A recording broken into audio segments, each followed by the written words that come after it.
Calendar के अनुसार हिंदू वर्ष के अंतिम माह यानी फाल्गुन मास की पूर्णिमा को होलिका दहन किया जाता है। होली की पौराणिक कथा 4 घटनाओं से जुड़ी हुई है।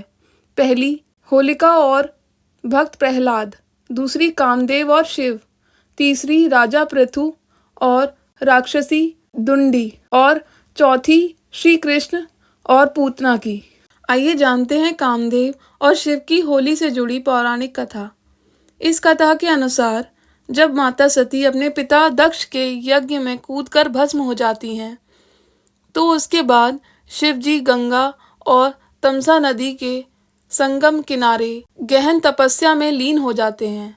इस दौरान 2 घटनाएं घटती हैं। पहली तो यह कि तारकासुर नामक असुर तपस्या करके ब्रह्मा से अमरता का वरदान मांगता है, तो ब्रह्मा जी कहते हैं यह संभव नहीं, कुछ और मांग लो। तो वह यह वरदान मांग लेता है, मुझे सिर्फ शिव पुत्र ही मार सके, क्योंकि तारकासुर जानता था सती तो भस्म हो गई हैं और शिवजी तपस्या में लीन हैं, जो हजारों वर्ष तक लीन ही रहेंगे। ऐसे में शिव को कोई पुत्र ही नहीं होगा, तो मेरा वध कौन करेगा। यह वरदान प्राप्त करके वह तीनों लोकों पर अपना आतंक कायम कर देता है और स्वर्ग का अधिपति बन जाता है।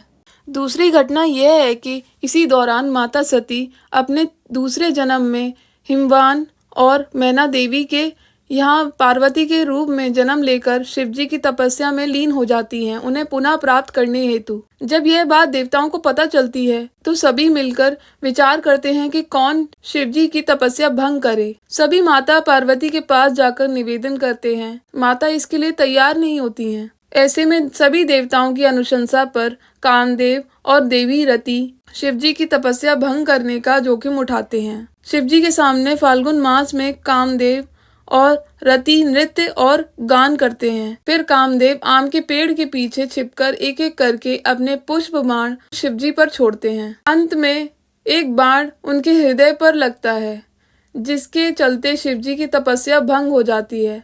तपस्या भंग होते ही उन्हें आम के पेड़ के पीछे छिपे कामदेव नजर आते हैं, तो वे क्रोध में आकर तीसरे नेत्र से कामदेव को भस्म कर देते हैं। यह देखकर देवी रति के साथ सारे देवता दुखी हो जाते हैं। अपने पति की राख को देखकर देवी रति विलाप करने लगती हैं और कहती हैं, इसमें मेरे पति की कोई गलती नहीं थी। मेरे साथ क्या करो भोलेनाथ, मेरे पति को पुनः जीवित करो। जब भगवान शिव को यह ज्ञात होता है कि संसार के कल्याण के लिए देवताओं की बनाई योजना के तहत कामदेव कार्य कर रहे थे, तो उनका क्रोध शांत हो जाता है। तब वे राख में से देवी रति के पति कामदेव की आत्मा को प्रकट कर देते हैं और फिर शिव देवी रति को वचन देते हैं कि द्वापर युग में यदुकुल में जब श्री विष्णु कृष्ण रूप जन्म लेंगे, तब उनके पुत्र के रूप में तुम्हारे पति का जन्म होगा, जिसका नाम प्रद्युम्न होगा। उस काल में संभरा असुर का वध करने के बाद तुम्हारे पति से तुम्हारा पुनः मिलन होगा। इस वरदान से सभी देवता खुश हो जाते हैं। शिवजी पार्वती से विवाह करने की सहमति भी देते हैं। यह सुनकर प्रसन्न होकर सभी देवता फूल और रंगों की वर्षा करने लगते हैं और दूसरे दिन उत्सव मनाते हैं। धार्मिक मान्यता के अनुसार होलिका का दहन होली के दिन किया जाता है और दूसरे दिन धुलेंडी पर रंग खेला जाता है। धुलेंडी पर रंग खेलने की शुरुआत देवी देवताओं को रंग लगाकर की जाती है। इसके लिए सभी देवी देवताओं का एक प्रिय रंग होता है और उस रंग की वस्तुएं उनको समर्पित करने से शुभता मिलती है, उनकी कृपा प्राप्त होती है और जीवन में समृद्धि मिलती है। इस तरह होली के पर्व से जुड़ी यह कथा होली के त्योहार पर अवश्य पढ़ना और सुनना चाहिए। होलिका दहन के दिन हिरण्यकश्यप की बहन होलिका ने प्रहलाद को अपनी गोद में बिठाकर जलती अग्नि में बैठ गई थी। होलिका जल गई, लेकिन श्री हरि भक्त प्रहलाद बच गए थे। आइए जानते हैं कि होलिका का असली नाम क्या था और वह पूर्व जन्म में कौन थी। होलिका हिरण्यकश्यप की छोटी बहन और प्रहलाद की बुआ थी।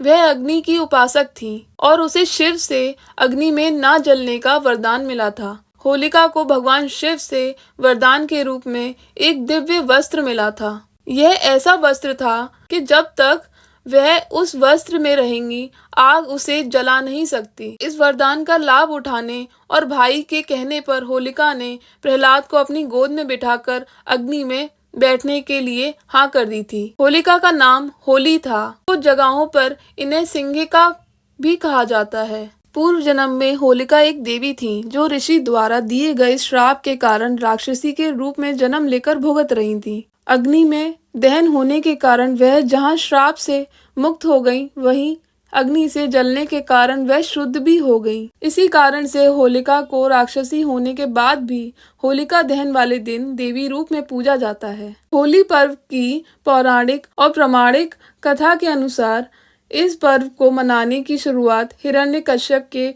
जमाने से होना मानी जाती है। हिरण्यकश्यप के पुत्र प्रहलाद भगवान के अनन्य भक्त थे। उनकी इस भक्ति से पिता हिरण्यकश्यप नाखुश थे। इसी बात को लेकर उन्होंने अपने पुत्र को भगवान की भक्ति से हटाने के लिए कई प्रयास किए, लेकिन भक्त प्रहलाद प्रभु की भक्ति में लीन थे। अंत में हिरण्यकश्यप ने अपने पुत्र को मारने के लिए योजना बनाई और अपनी बहन होलिका की